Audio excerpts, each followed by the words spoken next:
conceptos de qué son los microorganismos, trabajamos todos los días con microorganismos, pero el día de hoy nuestro principal objetivo va a ser aprender un poco más acerca de los principales patógenos en la industria de alimentos.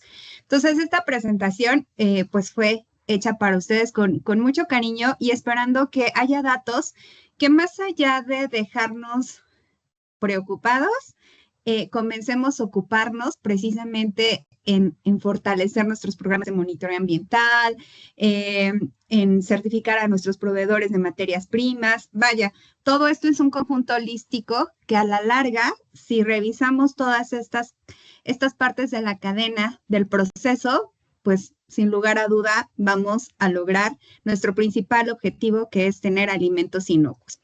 Bueno, pues vamos a comenzar. Voy a apagar mi cámara durante la presentación. Al término la vuelvo a prender.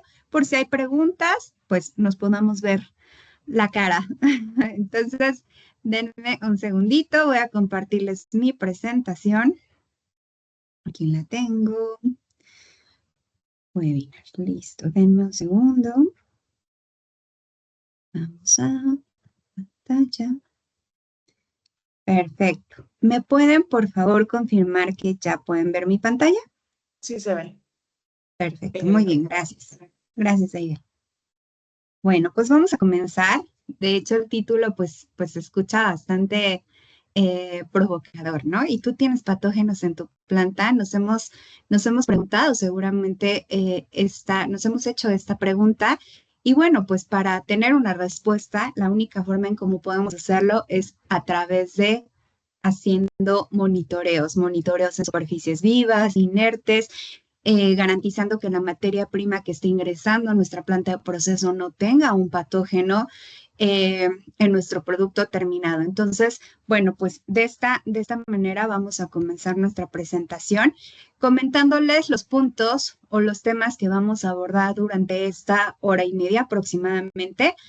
Vamos a revisar una breve introducción, recalls y su impacto. Voy a platicarles de algunos casos en específico, sobre todo en los países de los que estamos aquí conectados. Hablar precisamente de los principales patógenos, cuáles son sus características, de qué manera podemos prevenir y erradicar la presencia de estos patógenos. Y bueno, pues para cerrar esta presentación, platicarles que tenemos soluciones diversas precisamente para el monitoreo de estos patógenos.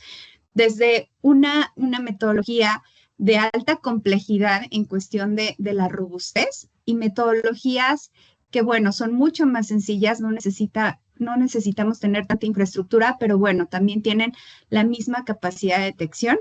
Entonces, bueno, pues de acuerdo a sus necesidades, ustedes podrán decir, no, pues yo me voy por un método de detección molecular porque quiero ser más específico, etcétera. Entonces, bueno, pues estos serán los temas que abordaremos. Siéntanse en la libertad de preguntar durante la sesión. Como bien comentó Dey, al final de la presentación vamos a tener unos minutos para preguntas y respuestas. Lamentablemente no puedo ver el chat si es que escriben alguna pregunta en el chat, pero con gusto al finalizar lo podemos responder. Muy bien, pues vamos a comenzar entonces con esta breve introducción.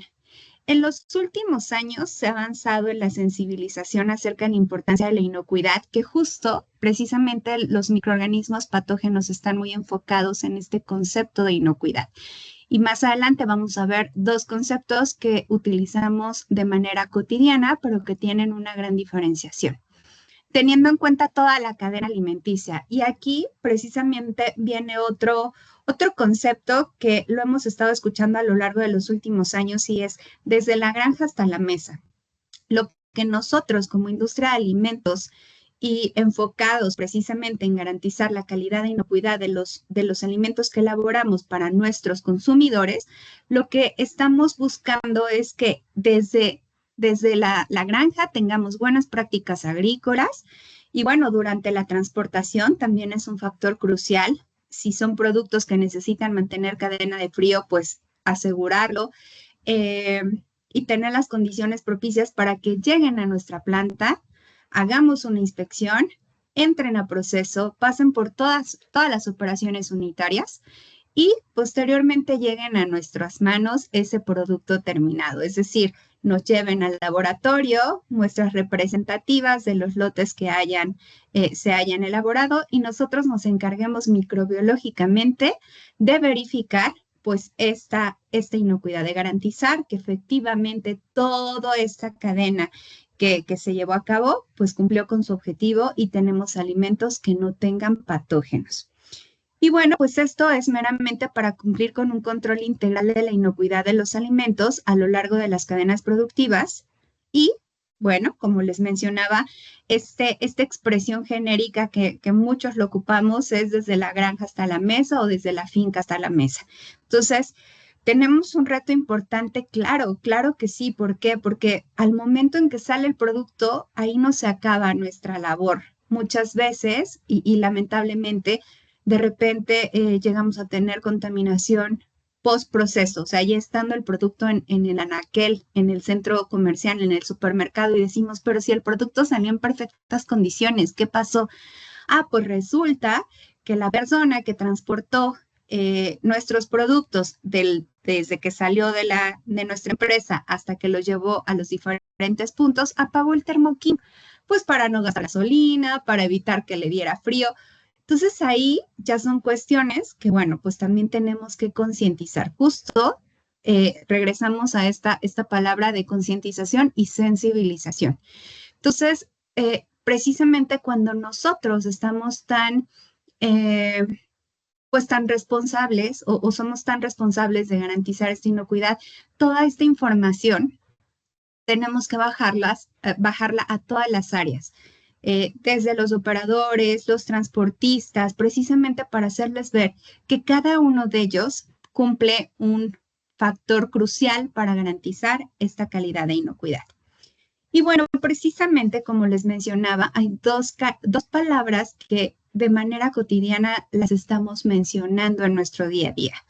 Calidad e inocuidad. E inclusive muchas veces nuestra área se llama área de control de calidad. O área de aseguramiento de calidad.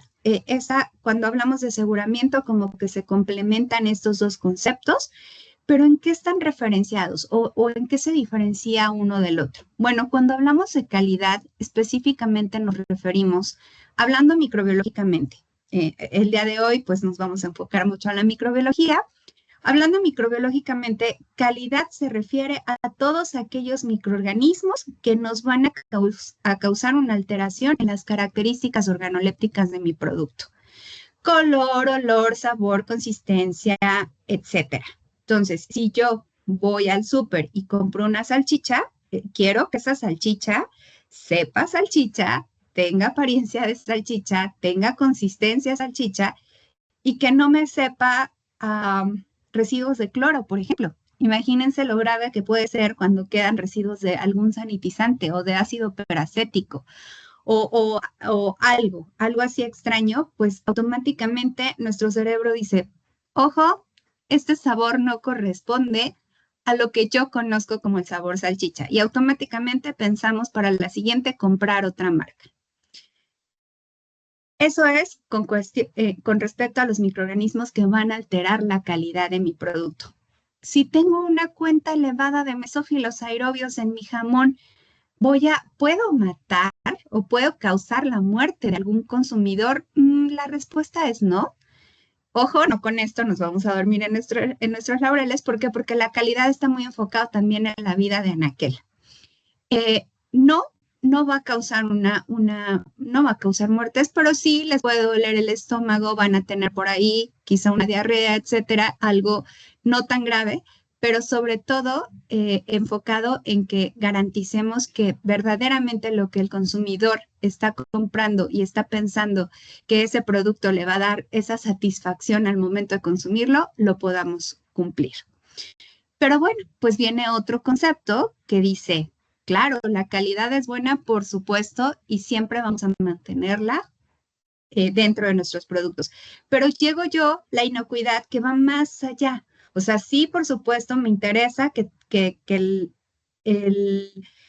consumidor tenga una experiencia sensorial al momento de consumir los alimentos, pero más allá de eso, quiero garantizar que ese alimento que están consumiendo no le vaya a generar un malestar mayor.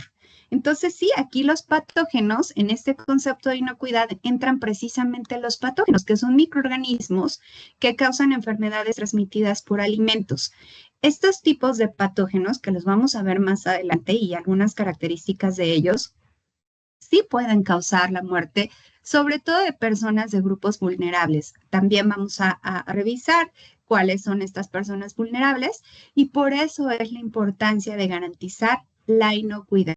Es decir, que todas las personas que consumen nuestro alimento no tengan el mínimo riesgo de poderse enfermar a través del consumo del mismo. Entonces, precisamente, como les mencionaba, habrá grupos de microorganismos que están muy enfocados en la calidad. ¿Cuáles son estos dos más importantes? Son los indicadores. Dentro de los indicadores son los que hacemos de manera rutinaria. Es como nuestro caballito de batalla que nos va a decir qué tan buenas o qué no tan buenas fueron nuestras buenas prácticas de manufactura. Y estos son los mesófilos aerobios, coliformes, E. coli genérica, los psicótrofos, hongos y levaduras. Mientras que existe otro grupo que se llama índice o deteriorantes y entre ellos se encuentran los Staphylococcus aureus, enterobacterias y bacterias acidolácticas. Cualquiera de estos, al estar presente en el alimento, va a ser evidente. O sea, si tenemos una cantidad importante de cualquiera de este grupo de microorganismos de calidad, inclusive lo vamos a poder ver en el producto. Por ejemplo, me gusta mucho mencionar este caso. Cuando vamos al supermercado, nos acercamos al área de embutidos y queremos comprar un jamón rebanado. Ya es muy común encontrar jamón rebanado, empacado al alto vacío. Y a sorpresa nos damos cuenta que está inflado. Entonces nosotros, como líderes de calidad y que sabemos que pudiera ser por ahí una contaminación de bacterias acidolácticas, decimos, bueno, no es un riesgo grave, pues nos lo llevamos. Pero ¿qué pasa, por ejemplo, con las salchichas? Las salchichas, de repente, está el empaque inflado y se forma una lechosidad blanca. Eso es muy común también de bacterias acidolácticas.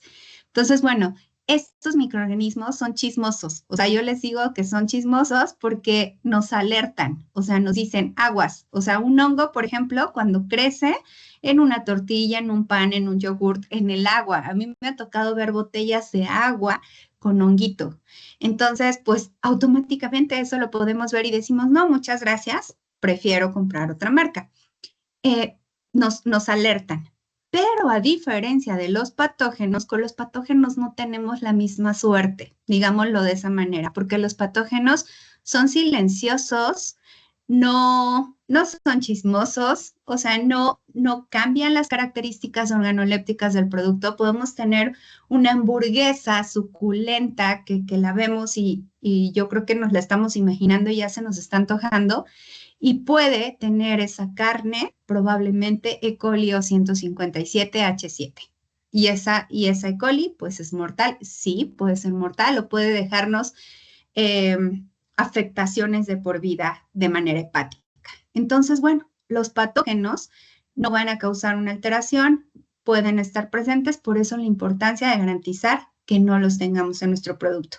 ¿Y cuáles son los principales patógenos en la industria de alimentos?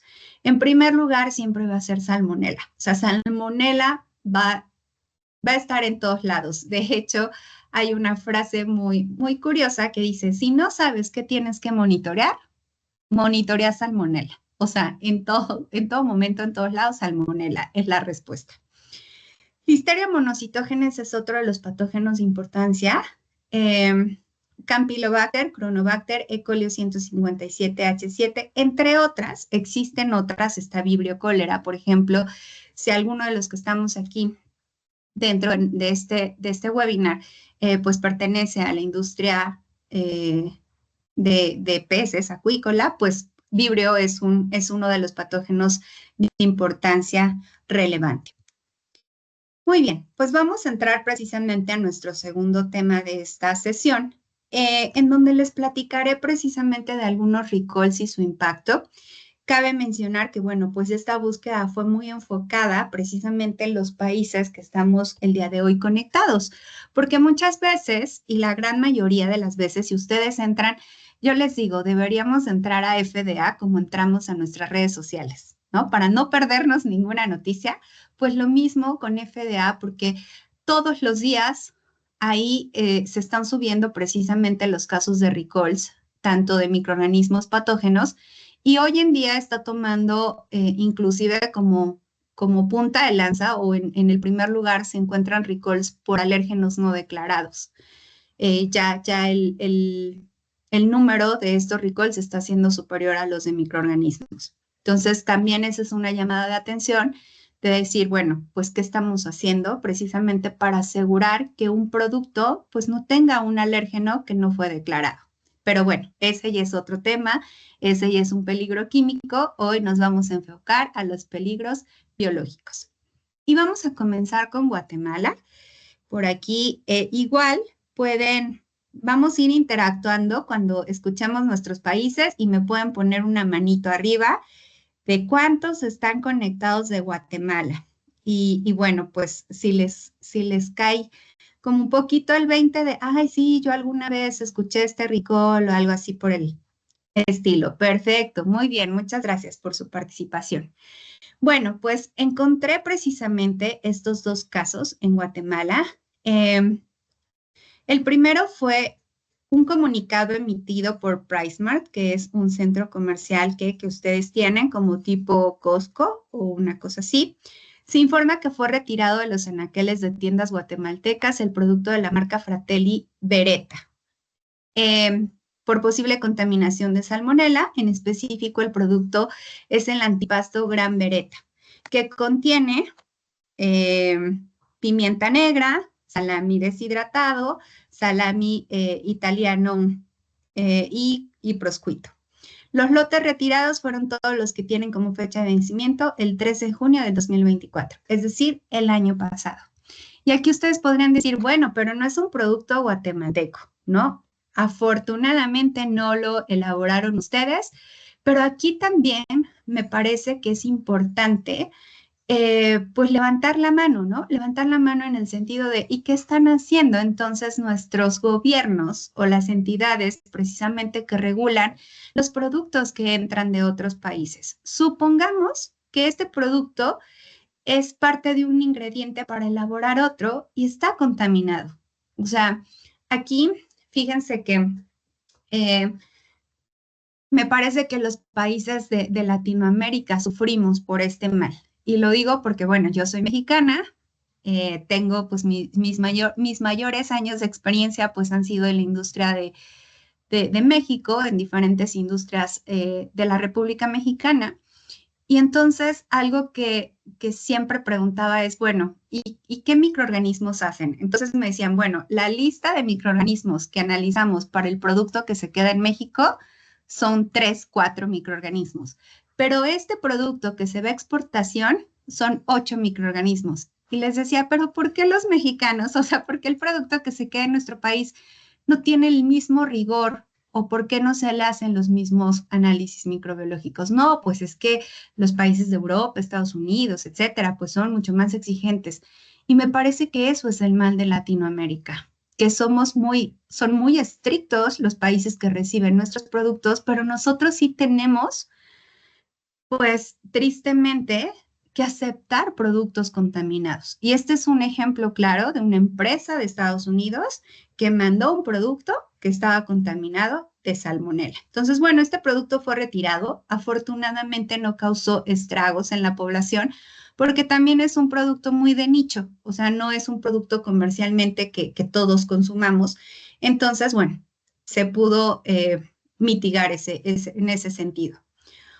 Otro caso fue el 12 de diciembre del 2023, llegó el primer paciente en la unidad hospitalaria del Instituto Guatemalteco de Seguridad Social, en Suchitepeques.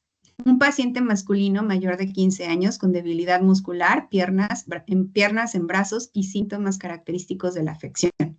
Y bueno, pues haciendo todo esta trazabilidad, pues para saber a qué se debía este malestar, pues resultó que las pruebas de laboratorio en los primeros pacientes se detectó la presencia de esta bacteria Campylobacter jejuni, que está relacionado con la ingesta de agua o alimentos contaminados.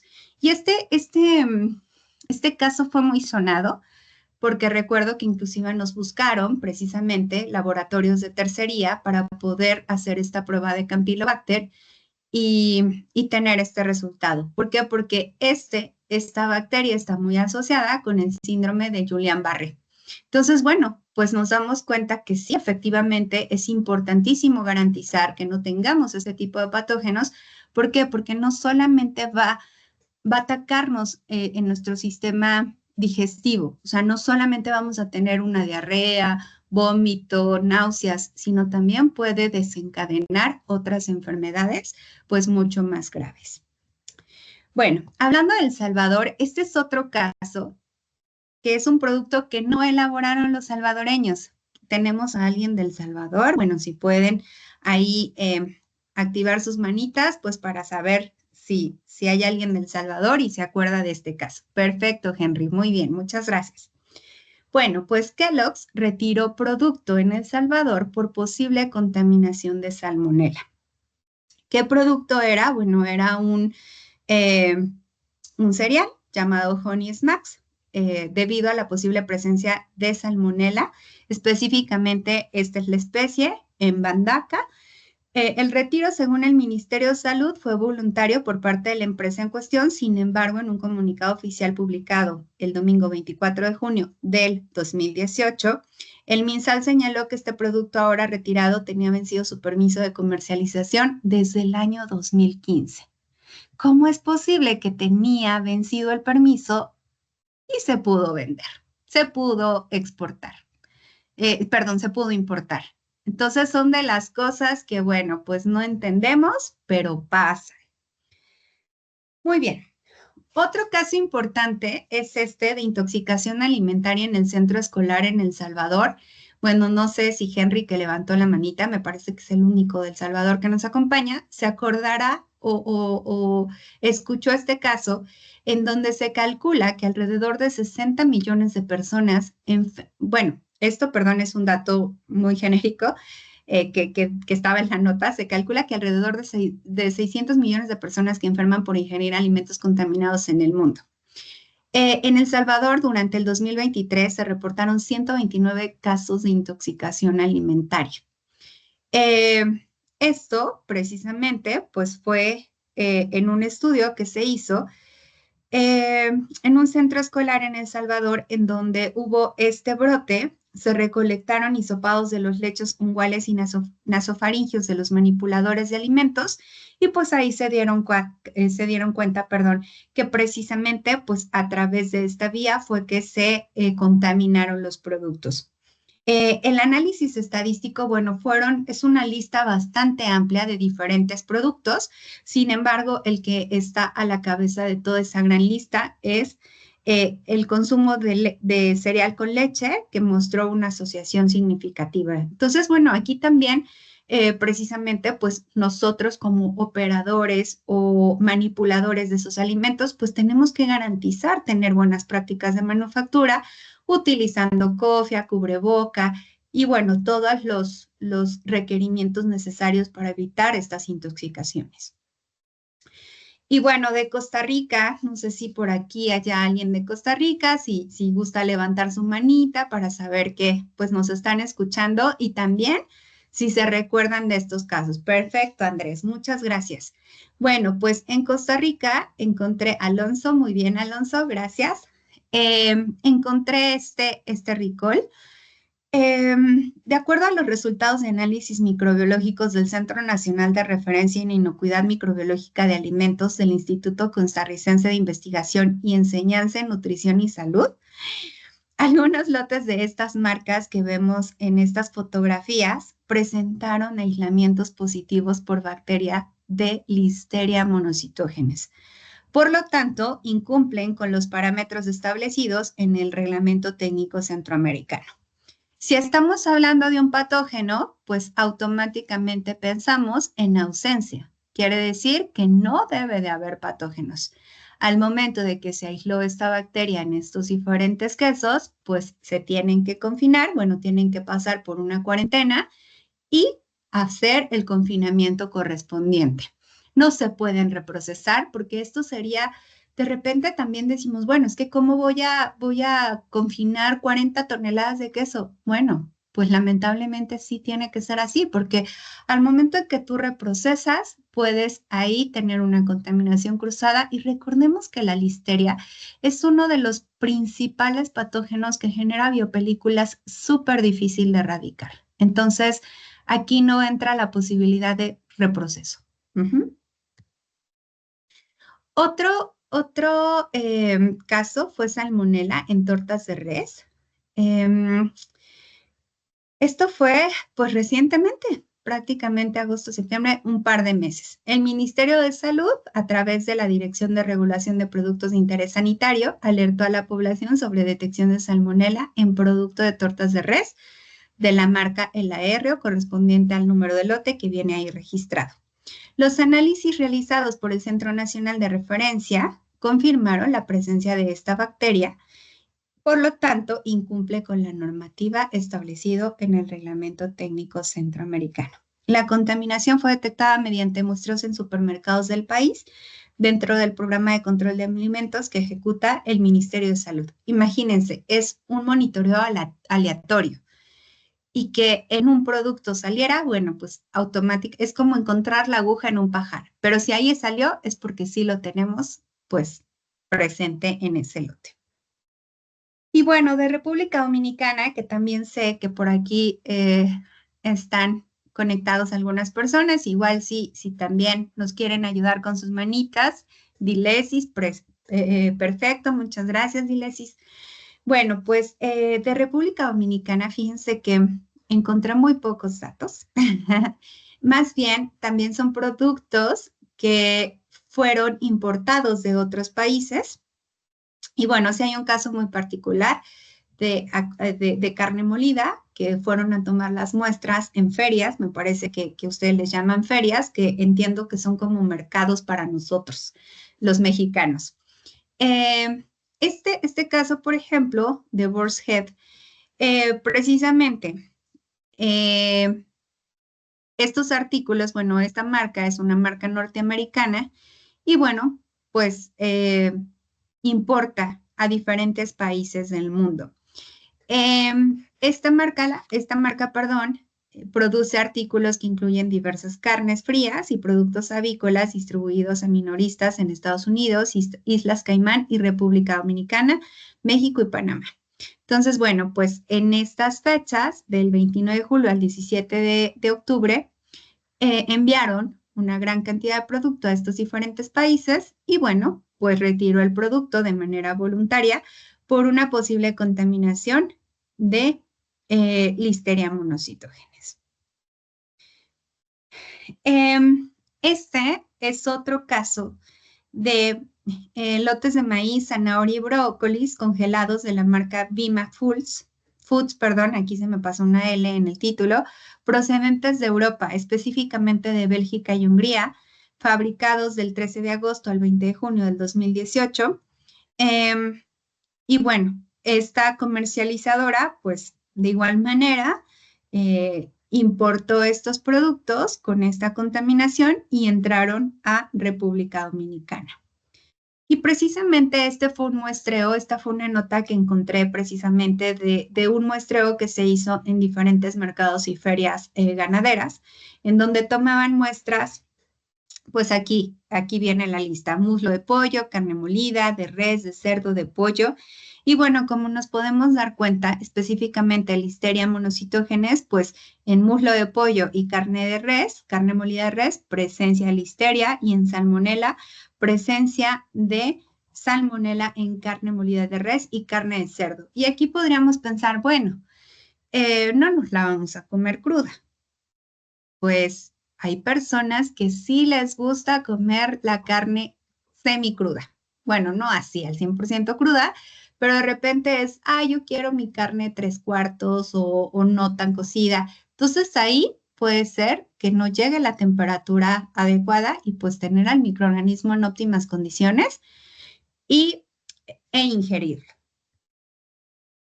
Y bueno, otro caso de República Dominicana fue de una familia canadiense que se fue de vacaciones, estuvo en un resort y pues resulta que la mamá y los dos hijos murieron por intoxicación alimentaria. Ellos argumentan que fueron los alimentos que consumieron en este resort, que es todo incluido. Y bueno, pues lamentablemente, pues, insisto, sugieren bueno, la muerte fue por intoxicación alimentaria. Y bueno, viendo estos recalls en nuestros países, de cada uno de nuestros países, pues como les decía, más allá de preocuparnos, me parece que tenemos que ocuparnos en el sentido de seguir trabajando en pro de garantizar la calidad e inocuidad a través de nuestro equipo multidisciplinario. Y bueno, pues para cerrar este segundo bloque de la charla, pues ¿qué impacto producen estos recalls en la industria de alimentos? Bueno, pues básicamente un impacto financiero, ya que se retira el producto del mercado, esto genera costos elevados en la logística, devoluciones y posibles indemnizaciones cuando se tiene esta trazabilidad que el alimento que consumieron de nuestra planta de proceso fue lo que los enfermó. De hecho, pues ha habido empresas que han tenido que cerrar lamentablemente sus operaciones porque pues el impacto económico es bastante grave.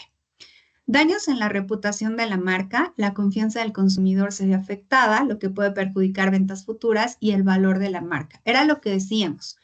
Si de repente yo compré, y fíjense, con un microorganismo indicador, estos chismosos que les digo que nos causan alteraciones en el producto, si yo compré un yogurt de una marca, una vez me tocó, no voy a decir la marca, compré porque sí está en países de Centroamérica y Caribe. Bueno, compré un yogurt, lo abrí y estaba el hongo perfectamente, era un hongo bien bonito, ¿no? O sea, súper bonito. Pues automáticamente a partir de ese momento ya dejé de comprar esa marca que me gustaba un montón y cambié por otra. Entonces, pues, y esto se va pasando de boca en boca. O sea, no nada más me quedé calladita, vi el honguito y no me lo comí, sino que a mi familia les dije, oigan, ¿qué creen? Que compré un yogur de esta marca, entonces les sugiero que... Entonces, bueno, pues esto pues causa un daño a la reputación. Pérdidas de ventas y de participación en el mercado.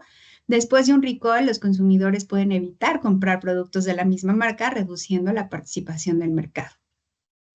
Inversión en procesos de prevención. Las empresas pasan a invertir más en tecnología y seguridad para evitar nuevos recalls y aseguran que sus productos cumplan con los estándares de seguridad.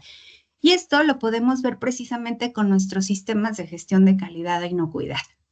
Antes, o sea, hace algunos años, pues el tener buenas prácticas de agrícolas o buenas prácticas de manufactura, HACCP, pues decíamos, ya estamos del otro lado, ya estamos controlando muchos partes o muchas operaciones unitarias. Sin embargo, pues la exigencia va más allá y pues ahora no solamente tenemos esos sistemas, pues que son lo básico y que todos los demás parten de estos, ya tenemos un FSSC 22000 o un BRC, vaya, sistemas con mucha más complejidad y robustez precisamente para garantizar la inocuidad.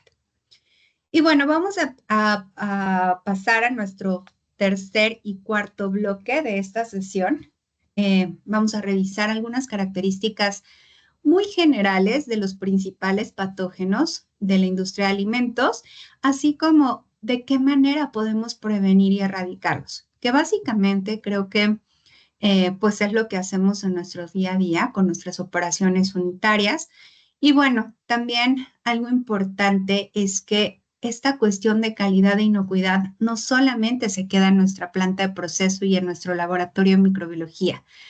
Creo que también tenemos que hacer mucha conciencia y llevarlo a la casa. O sea, nosotros cuando llegamos a nuestra cocina también llegamos a un laboratorio en donde no tenemos que, pues, tener esta contaminación cruzada de, pues donde corté un pollo crudo, pues ahí voy a cortar un producto que ya cocí o un alimento que ya cocí. Entonces nosotros también estas recomendaciones y estos cuidados que tenemos a nivel planta, los tenemos que ir bajando pues a nuestra vida cotidiana e ir pasando pues estas recomendaciones a toda nuestra familia. Y bueno, pues, ¿cuáles son los principales patógenos? Ya los habíamos enlistado en las primeras diapositivas. Los que nos vamos a centrar, bueno, aquí voy a mencionar los 5 más importantes en cuestión de brotes. Nos vamos a enfocar el día de hoy únicamente en los 3 primeros, que son los que de manera rutinaria y las normas o el reglamento técnico centroamericano nos pide hacer de manera cotidiana y que es, digamos, lo más común en la industria de alimentos. Campylobacter es muy específico para la industria de aves, pero lamentablemente Campylobacter no se analiza como debería de ser, dado que no es un microorganismo que nos lo obligue, o sea, no nos obligan a hacer el análisis de Campylobacter. Sin embargo, ya nos dimos cuenta en el caso de Guatemala que este microorganismo pues está asociado a la enfermedad de Guillain-Barré. A partir de esto, creo que pues todas las entidades que se encargan precisamente de incorporar nuevos microorganismos, pues lo deberían de hacer obligatorio. Pero bueno, paso a paso. Cronobacter también es una bacteria de importancia, sobre todo en fórmulas infantiles. Por ahí ha habido casos muy impactantes de Cronobacter en este tipo de productos y lamentablemente han muerto bebecitos, ¿no? Pero bueno, el día de hoy nos vamos a basar o vamos a aprender un poco más o conocer acerca de Salmonella, Listeria monocytogenes y E. coli 157, específicamente H7. Y bueno, les mencionaba que vamos a tener grupos una población susceptible a estas enfermedades transmitidas por alimentos. Personas de la tercera edad, personas con el sistema inmunocomprometido, es decir, aquellas personas que tienen cáncer, SIDA, diabetes o alguna afectación inmunológica, pues al momento en que ingresa una bacteria, aunque sea en dosis baja, pues puede ser mortal. Mujeres embarazadas, específicamente, ¿cuál es el microorganismo que afecta a las mujeres embarazadas? Es la Listeria monocytogenes. Este microorganismo verdaderamente es un microorganismo que soporta de todo. Es así, es todoterreno, podríamos decirlo. Pero una de las características, a diferencia de los otros patógenos, es que este microorganismo entra como a tejidos blandos y por eso es que pasa inclusive, o sea, mujeres embarazadas específicamente corre riesgo el feto, o sea, puede tener un aborto inmediato y la mamá también puede correr el riesgo de morir. Pero decimos, ¿pero por qué el feto? Ah, bueno, pues porque este microorganismo tiene la capacidad de migrar o pasar por tejidos blandos, como puede ser la placenta, a diferencia de los otros microorganismos que no tienen esta capacidad, afortunadamente. Y niños menores de 5 años. ¿Por qué menores de 5 años y no menores de 3 años o menores de 1 año? ¿Alguien se le ocurre? ¿Alguien tiene una idea de por qué esta edad es algo importante y trascendental? Pueden abrir su micro. Voy a dejarlos 10 segundos por si alguien tiene la idea de por qué niños menores de 5 años.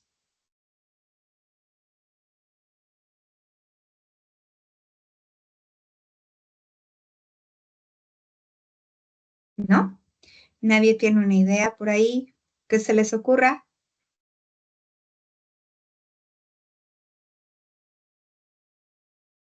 Bueno, porque a partir de los 5 años comenzamos, o sea, nuestro organismo, nuestro sistema, etcétera, comienza a producir ácidos gástricos. Entonces, mientras no produzcamos estos ácidos gástricos, si una bacteria ingresa al sistema digestivo de un niño menor de 5 años, pues automáticamente, o sea, no va a tener como ese batallón. Los ácidos gástricos lo que generan es que, bueno, hay bacterias que no soportan precisamente pHs ácidos y pues se destruyen, se mueren. Pero al no tener estos ácidos gástricos, pues entran perfectamente y se sienten como pez en el agua y pues la afectación puede ser muy grave. Bueno, pues vamos a comenzar con nuestro primer patógeno, que como les decía es el número uno a nivel mundial. Ojo, no el número uno en muertes. Más adelante vamos a ver quién es el número uno en mortalidad. Este patógeno está presente, o sea, sí hay muchos recalls de salmonela, pero afortunadamente pocas personas mueren. Sin embargo, hay otro que no hay tantos recalls de ese patógeno, pero el porcentaje de mortalidad es muy alto.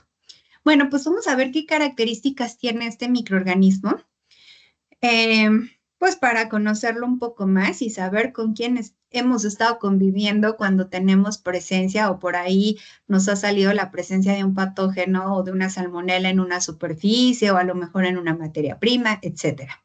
Bueno, pues recordemos que esta es una bacteria, es un bacilo gram negativo. Es móvil por los flagelos perítricos que tiene, como nos podemos dar cuenta. O sea, toda su composición, estos bacilos, pues tienen muchos pelitos, unos más largos, los que están, digamos, en la colita del bacilo, pero bueno, estos flagelos le permiten tener esta movilidad. Son anaerobias facultativas, que significa que pueden crecer con o sin oxígeno. Híjole, cuando son anaerobias, ahí nos ponen los pelos de punta, porque inclusive teniendo un producto al alto vacío, pues también le estamos dando la condición propicia para que pueda desarrollarse. Fermentan glucosa, reducen nitratos a nitrito, son oxidasa negativa, tienen tres tipos de antígenos. Esto es importante porque dependiendo del antígeno, pues va a tener una característica particular. Por ejemplo, el antígeno O es somático, ubicado en la pared celular externa. El antígeno H es flagelar. El antígeno B es capsular, presente en algunos serobares como Salmonella typhi. La temperatura de desarrollo puede ser que crezca o se desarrolle desde 5 grados centígrados hasta 47 grados centígrados. Sin embargo, la temperatura óptima es de 35 a 37.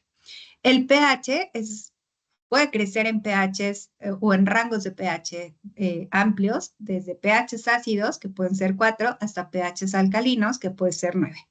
Sin embargo, el óptimo, y no solamente para la salmonela, sino para muchas bacterias, está entre 6.5 y 7.5.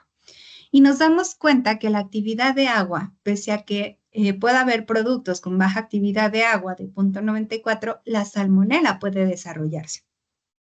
Por eso es que, por ejemplo, en la industria de procesados, o sea, si estamos elaborando galletas, barritas de avena con cereales, etcétera, que el AW es bajo, o inclusive leche en polvo o fórmulas infantiles, sí o sí tenemos que analizar salmonela. Oye, pero pues es que la actividad de agua es sumamente baja. No importa, la salmonela resiste bajas actividades de agua. Puntos claves de este microorganismo. Bueno, existen más de 2.500 serotipos. Imagínense nada más aprendernos estos 2.500, pues está de locura. Sin embargo, al menos 100 causan enfermedades a humanos. Entonces, digamos que nuestra ventana de 2.500 se reduce a 100. De todos modos, siguen siendo un montón, pero bueno, hoy en día, o con base a los recalls bueno, a nivel mundial se han detectado o se han generado, pues Salmonella typhi y Salmonella enteritidis son las dos especies que mayormente encontramos en la industria de alimentos. Por eso la importancia, si estamos haciendo un análisis de salmonela, muy seguramente ya les están exigiendo el que puedan identificar si es una Salmonella typhi o una Salmonella enteritidis. Y existen métodos para ello. El CDC estima que la salmonela causa alrededor de 1.350 millones de infecciones en Estados Unidos al año. Son un montón, o sea, más de 1 millón es muchísimo. De las cuales 26.500 personas son hospitalizadas y 420 mueren al año. Y uno podría decir, 420 no es tan feo el número, no está tan grave. Bueno, cuando podemos evitarlo, garantizando que nuestros procesos, materias primas, empaque, transportación, etcétera, pues estén controlados, pues este número no debería de existir.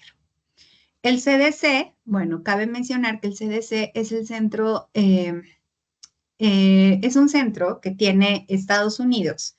Es un centro como de epidemiología. Y precisamente ellos llevan a cabo la trazabilidad de por qué una persona se enferma. A diferencia, esto también tristemente creo que México y países de Centroamérica sufrimos, que nos enfermamos y sobre todo cuando nos enfermamos del estómago, pues tomamos todos los remedios caseros, ¿no? Mi abuelita me decía que tomara un té de manzanilla con orégano. Ah, perfecto, pues me lo tomo. Ya me siento mejor, pues ya ni voy al doctor, ni me hago estudios y por lo tanto, pues no supimos qué fue lo que nos produjo ese malestar. Pudo haber sido una listeria, una salmonela, pero no somos parte de la estadística. Sin embargo, Estados Unidos sí, o sea, los gringos, así como los europeos, y gracias a ellos es que podemos tener estos datos estadísticos, porque si no, pues estaríamos en el hoyo. Y nos podemos dar cuenta, si un país primermundista tiene estos datos, imagínense nosotros como países tercermundistas. Está canijo, ¿no? Bueno, el CDC estima que solo se diagnostican 1 de cada 30 infecciones por salmonela. ¿Por qué? Pues porque las personas no acudimos al médico y tampoco nos hacemos estudios clínicos. Otra de las características que está teniendo, y justo vi una nota precisamente del Salvador, que mencionaba que muchas bacterias están siendo resistentes a antibióticos. Entonces, la resistencia a antibióticos limita las opciones a tratamiento para personas con infecciones graves. El clima más cálido y los alimentos sin refrigerar, pues crean las condiciones ideales para que esta salmonela se desarrolle y se reproduzca de manera favorable. El pollo es la principal fuente de infección. 1 de cada 25 paquetes que encontramos en el supermercado, ferias agrícolas, etcétera, están contaminados. 1 de cada 25. Entonces, imagínense, si nosotros ahorita los que estamos conectados aquí somos 50, o sea, puede que 2 de nosotros vayamos a comprar pollo con salmonela. Pero aquí una de las grandes ventajas que tenemos con el pollo es que sí o sí lo tenemos que cocinar. Yo no he visto que alguien diga, ay, me voy a hacer un ceviche de pollo, por ejemplo, o me voy a hacer una una hamburguesa de pollo crudo. O sea, no. O que algún sushi, por ejemplo, ay, es que este sushi tiene pollo crudo. No, afortunadamente el pollo sí o sí lo consumimos pues empanizado, cocido, frito, etcétera. ¿Y cómo vamos a prevenir y erradicar la presencia de este patógeno? Pues a través de higiene y manipulación segura de los alimentos, el llevar a cabo nuestras buenas prácticas de manufactura y agrícolas, entre otras cosas. Lavado frecuente de manos después de manipular alimentos crudos. Por eso es importante tener estaciones en donde los operadores continuamente se estén lavando las manos. Uso de aguas limpias y desinfección de instalaciones y equipos.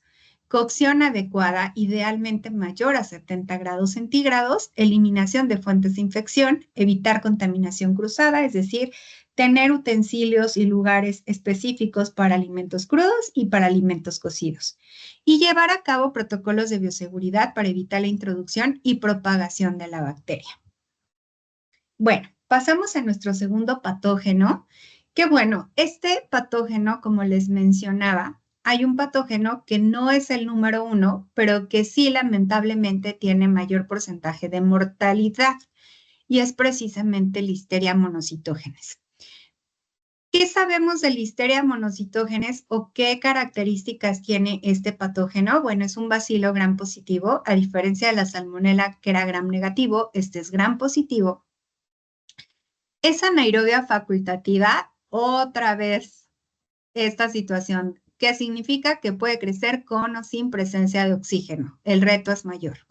Se encuentra en todos lados. La listeria, perdón, es una bacteria ubicua. Entendemos el concepto de ubicuidad, quiere decir que está en todos lados.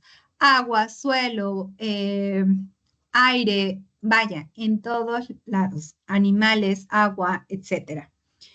La movilidad que tiene, también si nos damos cuenta, tiene flagelos. Al tener flagelos, pues hace que tenga esta movilidad. Por eso es tan importante el monitorear zonas 4, 3 y 2, precisamente para tenerlas perfectamente bien controladas, garantizar que en estas zonas no tengamos Listeria monocitógenes.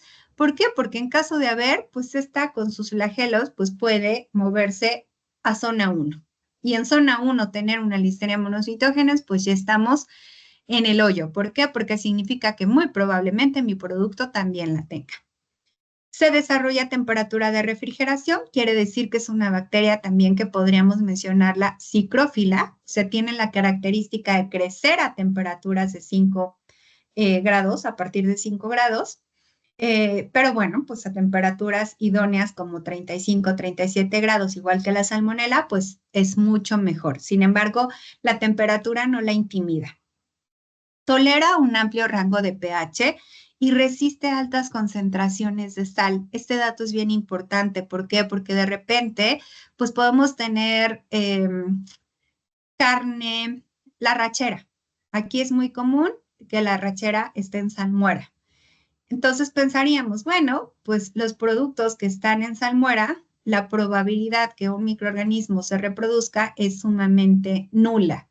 Oh, sorpresa, la listeria no tiene esta condición. La listeria resiste concentraciones hasta de 20% de sal. ¿Qué puntos clave tenemos de este patógeno? Bueno, la etiología, ¿por qué se llama listeria? El género listeria fue propuesto hace ya casi 100 años en honor a un cirujano británico llamado Sir Joseph Lister, que nació en el año de 1827, murió en 1912 y fue uno de los pioneros en cirugías antisépticas. Este microorganismo tiene una alta tasa de letalidad o mortalidad en personas con sistemas inmunitarios débiles, como ancianos, personas con sistema inmunodeprimido.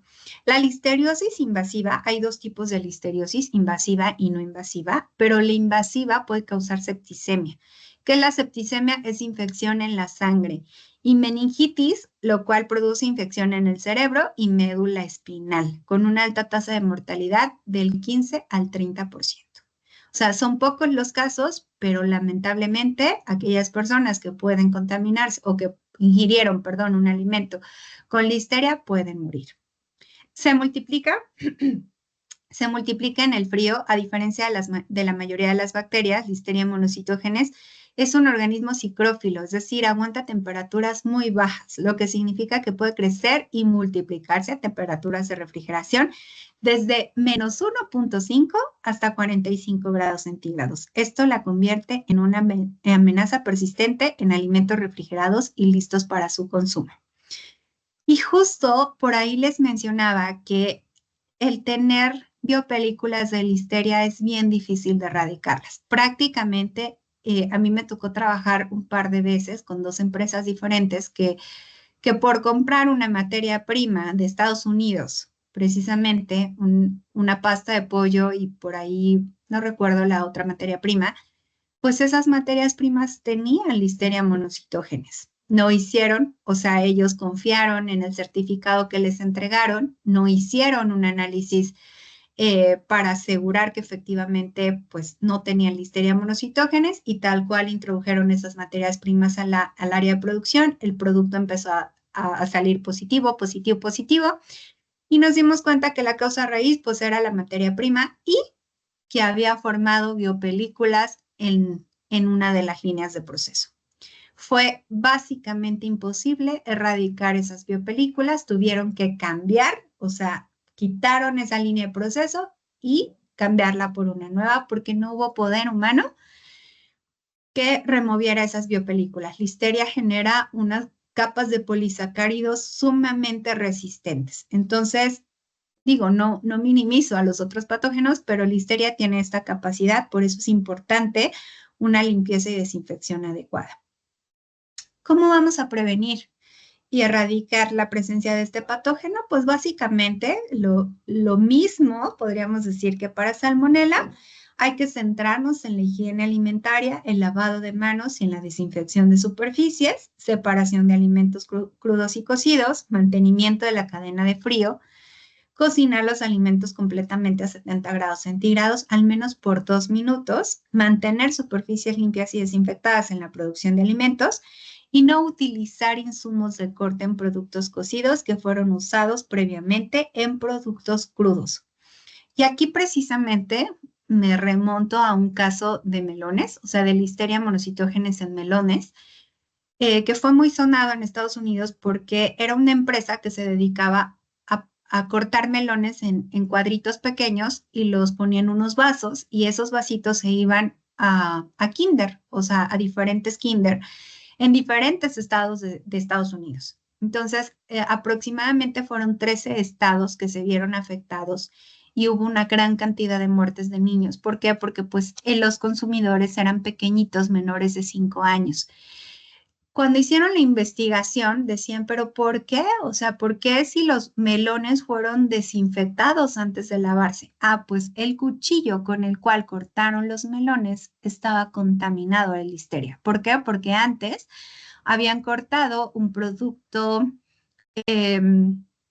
crudo que estaba contaminado de listeria, dejaron ahí el insumo y no lavaron el cuchillo. Entonces la contaminación fue a través de esa vía. Vamos con nuestro tercer y último patógeno del día de hoy, que es la E. coli 257H7. ¿Qué aprenderemos de este patógeno? La verdad es que no es tan sonado, o bueno, más bien como que este patógeno es muy de nicho de la industria cárnica. Pero bueno, puede estar también en hortalizas, sobre todo en productos de hoja verde. Ahí la podemos encontrar cuando son regados con aguas negras.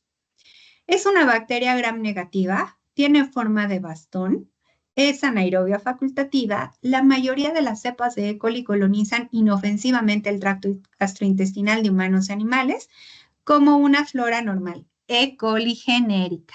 Por eso es inofensivamente. Pero ya cuando le ponemos el apellido de O157H7, la cosa cambia drásticamente. Algunas cepas, entre ellas la E. coli enterohemorrágica, que son llamadas o conocidas como las EHEC, se definen como cepas de E. coli patógenas. ¿Por qué? Porque tienen dos características muy particulares. Una, que producen toxinas, la toxina Shiga, y causan colitis hemorrágica y el síndrome hemolítico urémico, con secuelas potencialmente mortales en humanos. Cuando hablamos del síndrome hemolítico urémico, estamos hablando del riñón, es decir, afecta el riñón. Entonces, lamentablemente, este microorganismo nos puede ya dejar una secuela de por vida.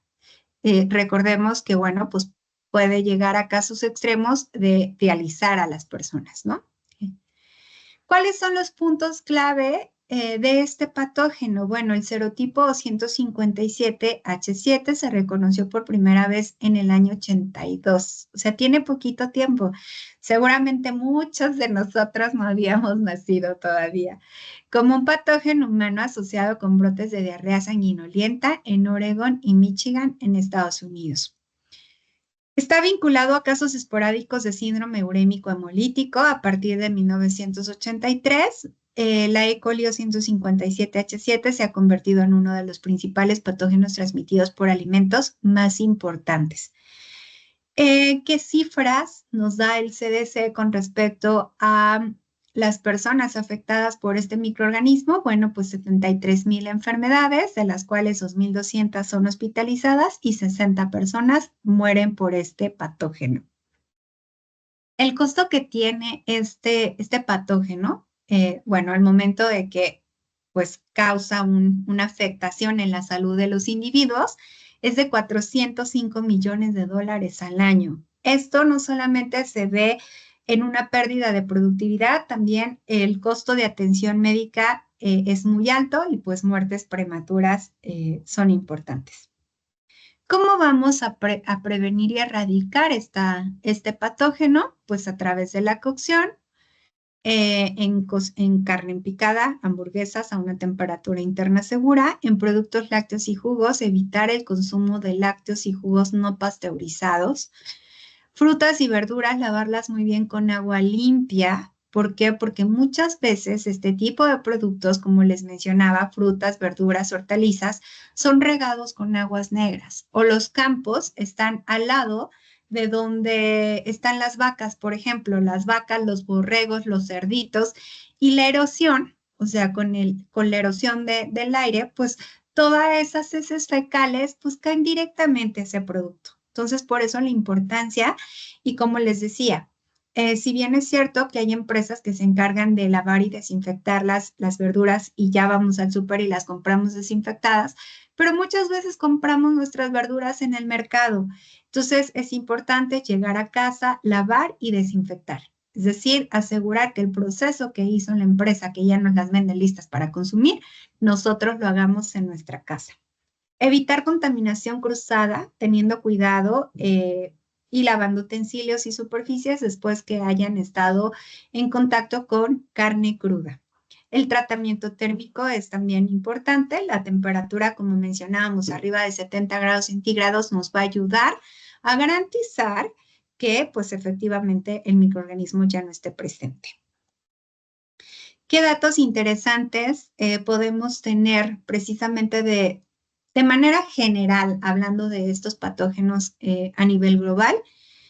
El Centro para Control y Prevención de Enfermedades, que es el CDC, que les platicaba que es un centro epidemiológico, afirma que por cada caso de salmonela detectado por laboratorio se calculan cerca de 30 más que no se notifican.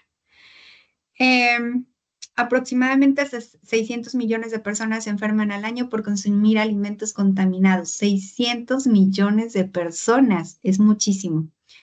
En muertes se registran 420 mil, muertes anuales a nivel mundial.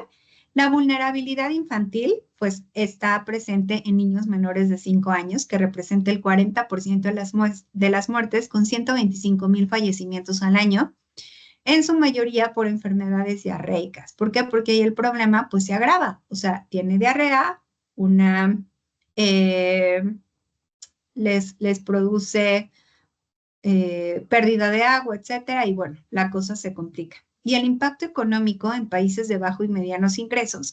Los alimentos insalubres causan pérdidas de 110 millones de productividad y gastos médicos anuales.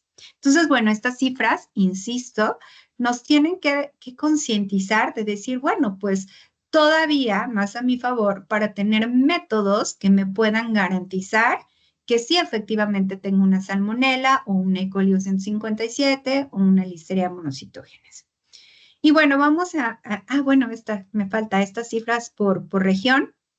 En Europa las infecciones por norovirus y campylobacteriosis son las más comunes, mientras que la salmonilosis sintifoidea causa el mayor número de muertes. En la Unión Europea, los brotes por origen alimentario aumentaron de un 44% en el 2022.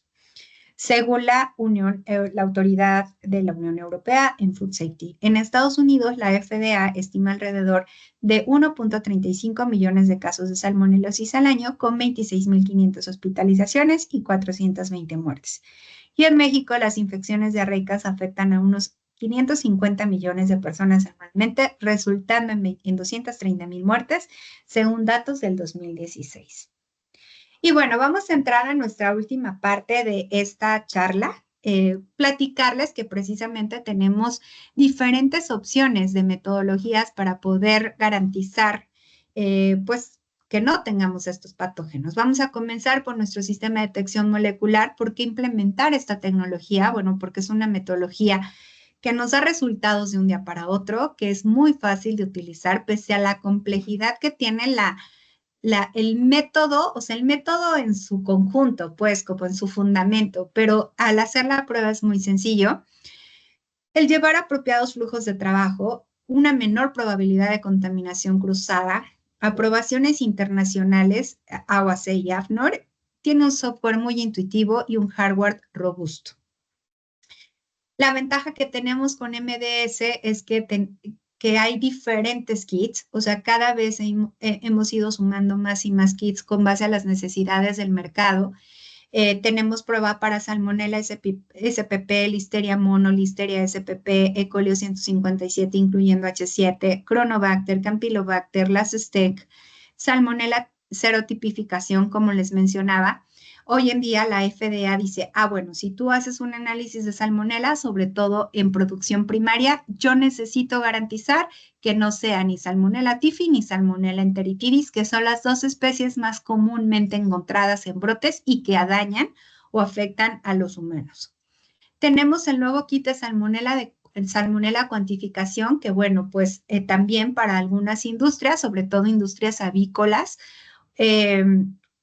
es muy, muy importante saber cómo entra, no sé, por ejemplo, una carcasa, como qué tanta carga de listeria, perdón, de salmonela tienen presente y cuantificarla para que después de un proceso con salmonelicidas, pues revisar que efectivamente esa carga se redujo, perdón, de manera significativa.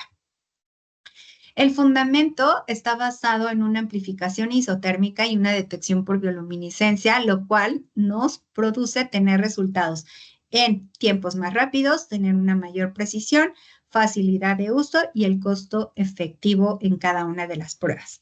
Voy a explicarles rápidamente cómo funciona la magia al momento en que nosotros introducimos nuestras muestras ya lisadas. Bueno, está constituida por este fundamento de bioluminiscencia y reacción isotérmica y tiene entre 6 a 8 primers. Los primers son regiones del ADN del microorganismo objetivo.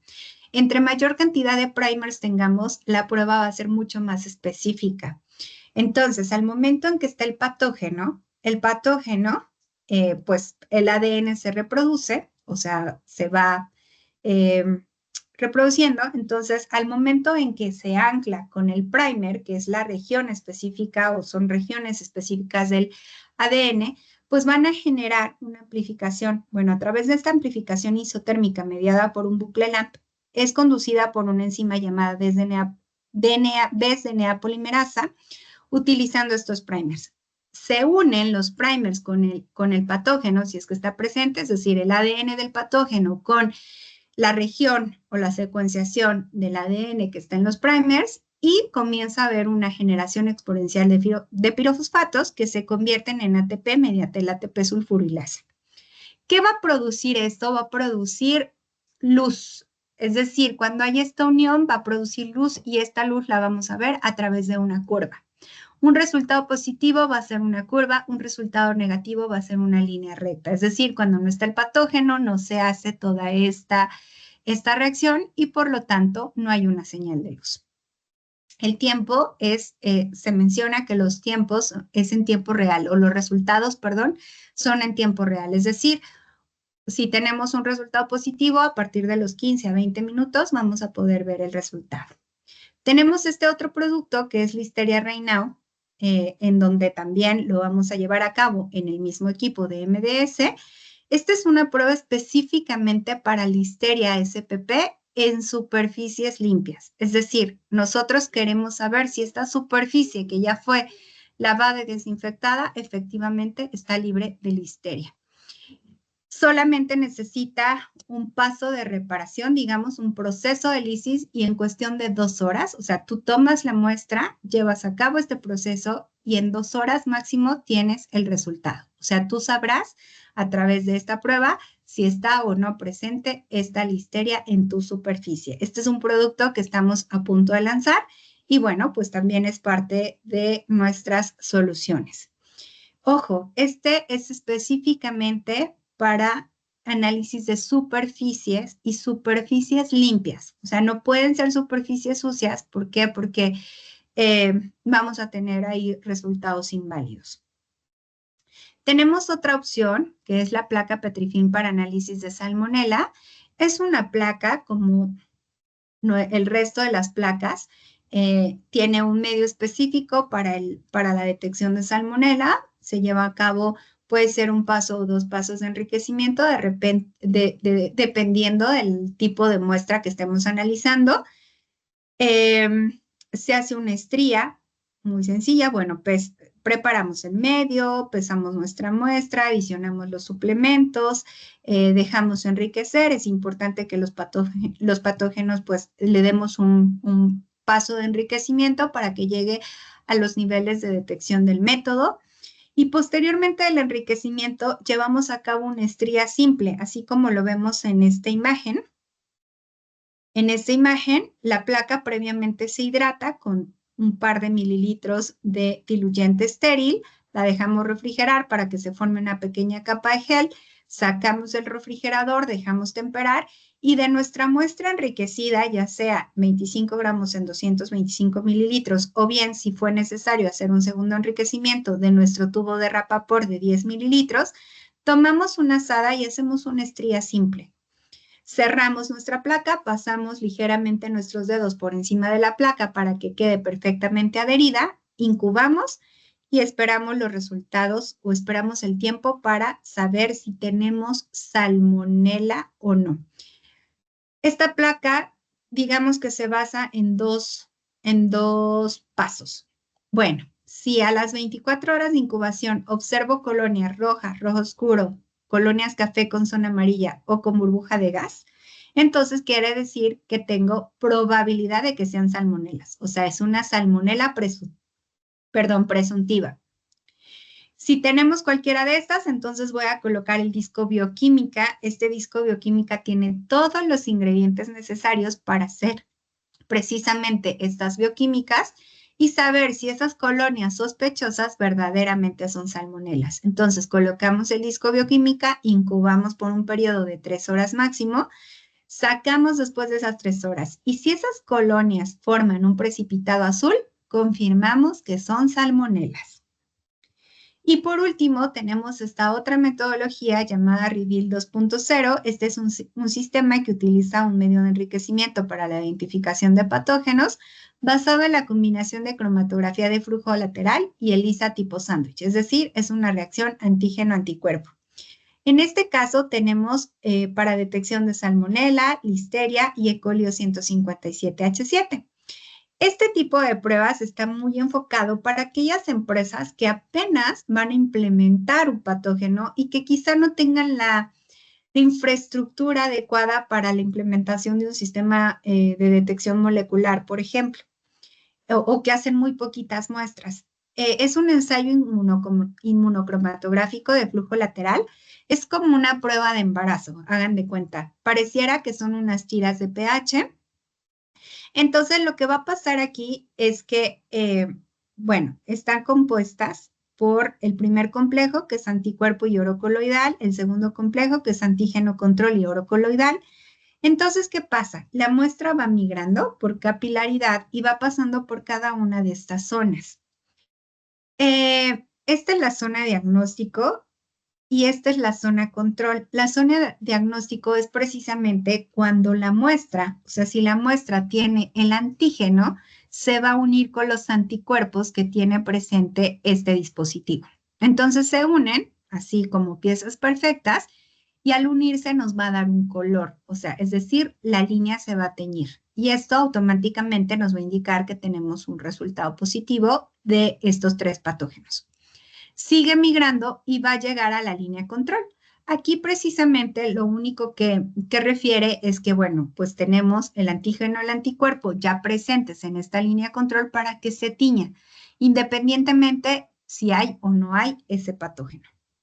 Y bueno, así es como vamos a ver un resultado positivo, 2 líneas rojas, un resultado negativo, únicamente la línea control. Si no observamos una línea en el primer, digamos, en la primera zona de diagnóstico, lo vamos a tomar como un resultado negativo. Este es el procedimiento. De igual manera, se tiene que hacer un enriquecimiento. Se hace un proceso de lisis, podríamos decir, y posteriormente se colocan las tiras en los pozos con las copas que tiene la muestra y en 20 minutos se tiene el resultado. Bueno, de 15 a 20 minutos dependiendo del patógeno. Esto es a grosso modo el procedimiento. Y bueno, pues creo que estamos muy a tiempo. Esto sería precisamente la charla de hoy. Espero que haya sido de pues de utilidad, que hayan aprendido y se hayan llevado algunas cosas interesantes para implementar en sus laboratorios. Y bueno, pues muchísimas gracias. Voy a dejar de compartir y voy a abrir mi cámara precisamente por si hay alguna pregunta, comentario, con mucho gusto podamos resolverlo. Aquí en el chat, déjenme ver. Gracias, Ilse. Sí, Sí, Dani. ahorita estaba revisando aquí el chat. Incluso les compartí el link del Forms que les había mencionado al inicio para que puedan solicitar su certificado y también dejarnos ahí un par de preguntas. Y también el canal de YouTube para que puedan consultar este y otros webinars que sean de su interés. Y ahí está abierto el chat para que puedan ir haciendo preguntas o si quieren abrir la parte del micrófono, podemos habilitarlo. Sí, gracias.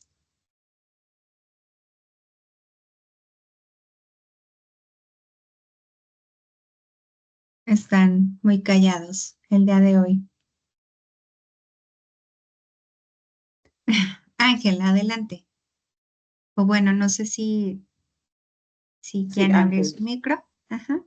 Ángel, Ilia.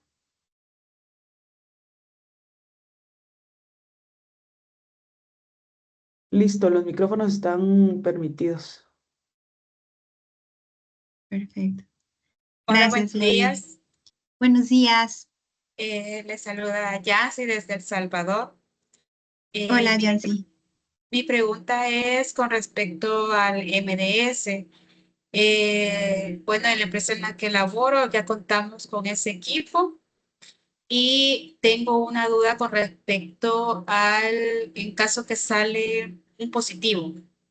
Ujú, A nosotros se nos había dado indicaciones en un inicio que podíamos mandar la muestra a un laboratorio certificado y se mandaba el tubo de lisis.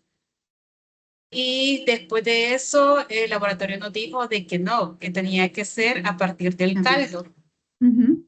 Entonces se mandó después el caldo y la muestra de resguardo. Entonces mi pregunta es si está bien así. La muestra de resguardo, perdón, ya no es tan necesaria. ¿Por qué? Porque recordemos que los patógenos, punto número uno, las concentraciones son muy bajas. Y por ser tan bajas, no van a estar homogéneos en el resto de nuestro lote, digamos. Entonces, mandarla de resguardo y que el laboratorio de tercería analice la de resguardo, puede que en esos 25 gramos de muestra que ellos pesen, enriquezcan, no esté el patógeno. O sea, así de rudo, ¿no? Se escucha.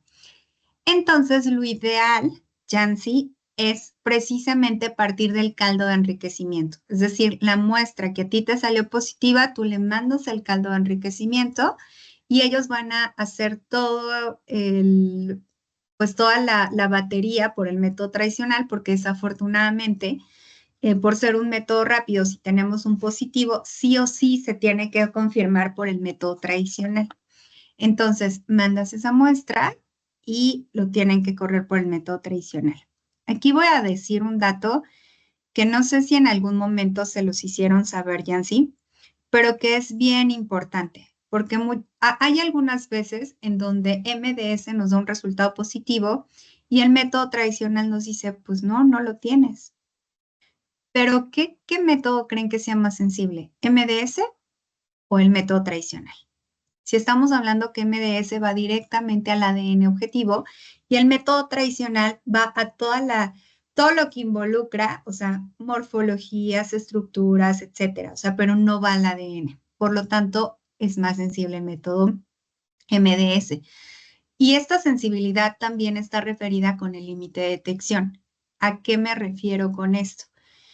Todos los métodos o la gran mayoría de métodos, incluyendo el método tradicional, necesitamos una célula del microorganismo para que con los tiempos y temperaturas de enriquecimiento lleguemos a niveles que se llama límite de detección, es decir, lleguemos a alcanzar los niveles que cada método necesita para detectar al patógeno. Hay un dato que a mí me vuelan los sesos porque digo, wow, es que son dos logaritmos más sensibles MDS versus el método tradicional. ¿Qué significa? Que si yo analizo una muestra por MDS y por método tradicional, por MDS insisto, si tiene una célula con tiempos y temperaturas, en el caso de Salmonella, tiene que llegar a 8.3 por 10 a la 3, es decir, 8.300 unidades formadoras de colonia para que MDS lo detecte. Para el caso del método tradicional, tiene que llegar a 1 por 10 a la 5, es decir, a 100.000 unidades formadoras de colonia. Y puede que esta muestra que yo analicé, o sea, como la concentración es muy baja, puede que tuvo 8.300. O sea, que con los tiempos y temperaturas de enriquecimiento llegó a 8.300 y el MDS ya lo reporta.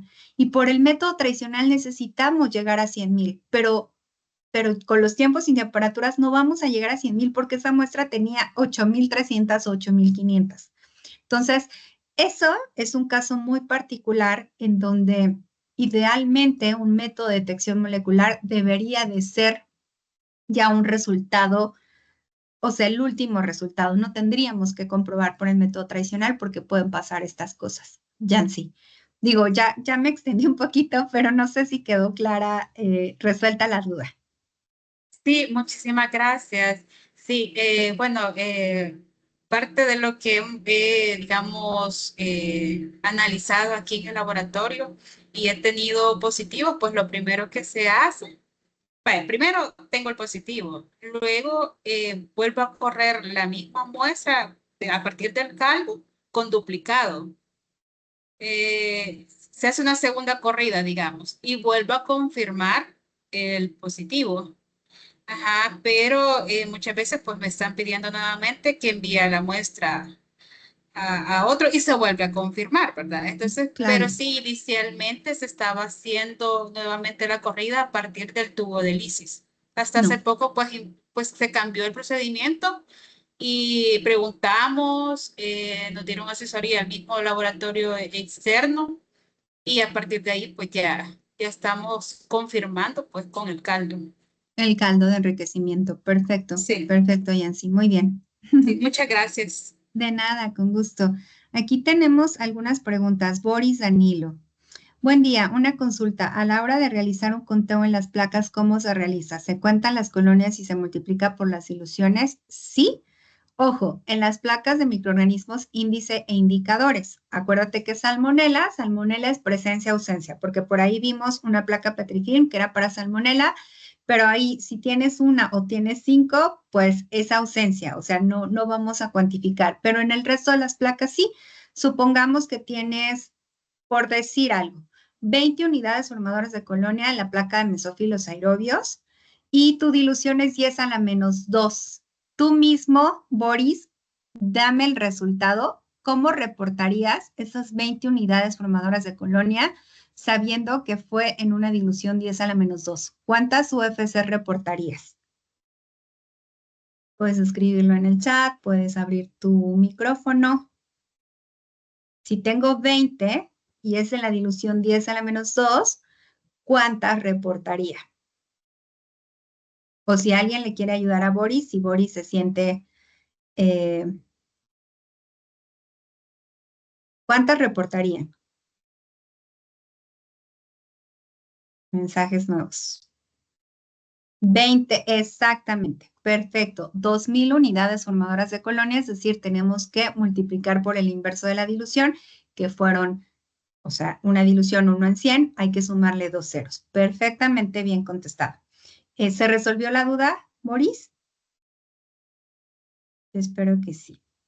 Y luego acá nos dice Noeli, buen día, en caso de alimentos en polvos como batidos, ¿se analizan los 5 microorganismos patógenos? No, Noeli, es importante, estos son los principales patógenos, pero es importante irnos al Reglamento Técnico Centroamericano. El RTCA nos ayuda precisamente para decir, bueno, tú tienes alimentos en polvo como batidos, ¿no? Entonces, o alimentos en polvo, probablemente esté ahí la clasificación y ahí te va a decir cuáles son las especificaciones microbiológicas. Tiene que ser muy acorde al tipo de producto que estás analizando y la probabilidad de encontrar ese patógeno en ese producto. Supongamos que yo hubiera puesto, dentro de estos 5 patógenos que mencionamos, hubiera puesto en lugar de Cronobacter, hubiera puesto Vibrio cólera. Pensemos, o sea, tú dices, ay, ¿a poco voy a hacer Vibrio en polvos? pues no, si eso es muy enfocado a productos del mar. Entonces, más bien vamos a irnos al reglamento técnico centroamericano y basándonos en las especificaciones microbiológicas es lo que tenemos que estar analizando. ¿Sí? Espero haber resuelto la duda, Noeli. Y luego por aquí, Amy dice, ¿podrían enviar nuevamente el link para el certificado? Se me desconectó el internet y se me borraron los mensajes. Perfecto. Técnicos, buen día. Una consulta. Para muestras con colorantes o pigmentos, ¿se recomienda hacer dilución? Híjole, habría que ver. Habría que ver. Sí.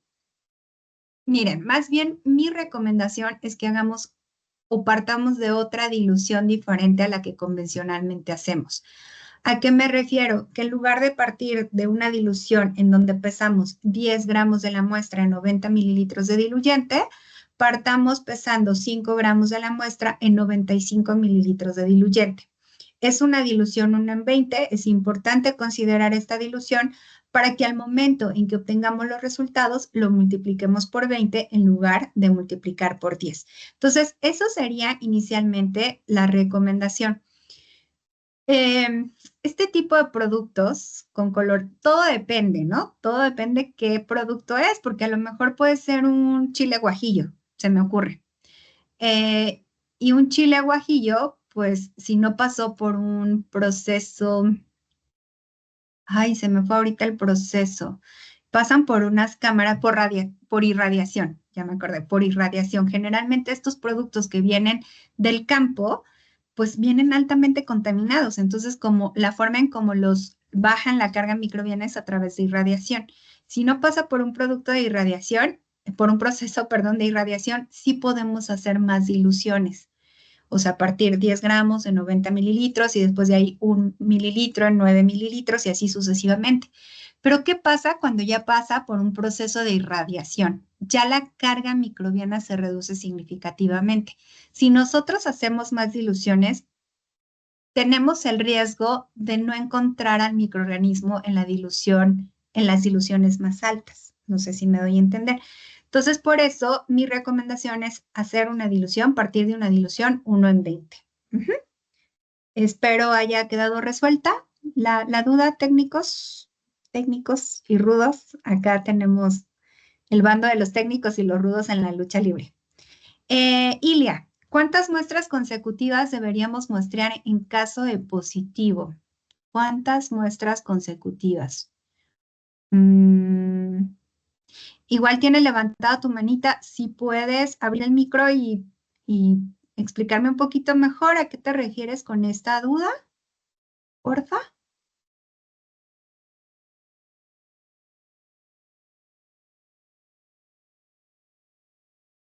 Tienes el micrófono, la opción de micrófono activada.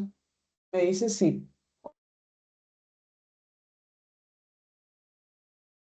Si pueden abrirlo.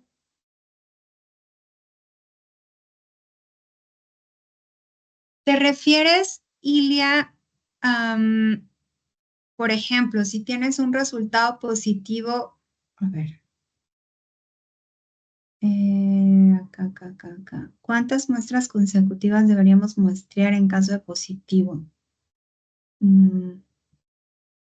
No, pues es que el muestreo ya se hizo. O sea, el muestreo se hace, el deber ser es con base a la militar estándar, pero bueno, eso ya es parte del pasado. Pues ocupan software un software, la mayoría de las empresas, en donde también a partir de su análisis de riesgo y posibilidad, etcétera, pues ellos determinan, bueno, de un lote de 5 toneladas voy a tomar, por decirte algo, 5 kilos, ¿no? Y de esto voy a hacer tantos análisis. Entonces, no sé cuántas muestras consecutivas deberíamos demostrar en caso de un positivo. Pues es que si es positivo, el deber ser es que lo mandes al laboratorio de tercería, como lo hace Yancy, como nos lo platicó, porque ese es el deber ser, y confirmar ese positivo. Y prácticamente ese lote, pues lo tendrías que mantener en cuarentena y después confinarlo. No sé si resolví la duda. Y luego por acá nos dicen, el MDS es susceptible ante alguna interferencia propia de la matriz. ¿Qué hacer ante esta situación? Esta es muy buena pregunta y bueno, tenemos un control matriz que o sea, ningún método rápido en el mercado tiene un control matriz. Este control matriz nos ayuda precisamente a garantizar que alguno de los componentes de la matriz no causen inhibición en la reacción. Entonces, cuando nosotros adquirimos MDS, sí o sí tendríamos que adquirir también el control matriz. ¿Por qué? Porque a la par, es decir, yo voy a correr mis muestras y a lo mejor hoy analizo 5 muestras. Esas 5 muestras corro el control matriz y si en el control matriz alguna de estas muestras genera inhibición en la reacción, lo que me va a producir es que vea una línea recta en el control matriz y automáticamente digo, este colorante rojo número 5 que genera inhibición. ¿Y qué es lo que hacemos para evitar esta inhibición? Una dilución. En lugar de transferir 20 microlitros de la muestra enriquecida al tubo de lisis, transferimos 10 y volvemos a correr el control matriz con este cambio de dilución.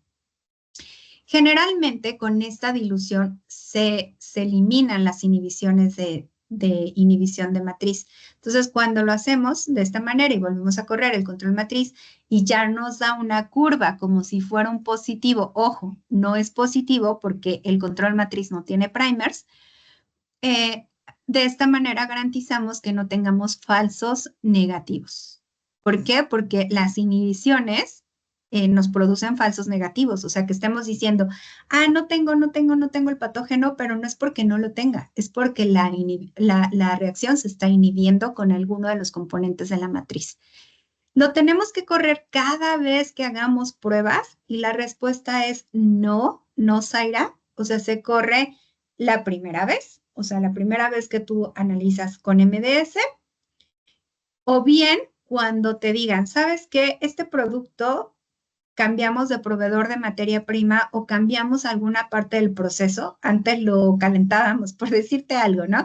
Antes pasaba por una temperatura de 108 grados centígrados durante 2 minutos y ahora pasa a 128 grados por 1 minuto. Como ya hubo un cambio, ya sea de proceso o de materia prima, o sea, de proveedor de materia prima o de formulación, entonces tienes que volver a correr tu control matriz para asegurar que esos cambios no generen una inhibición en la reacción. ¿Respondí a tu pregunta, Zaira?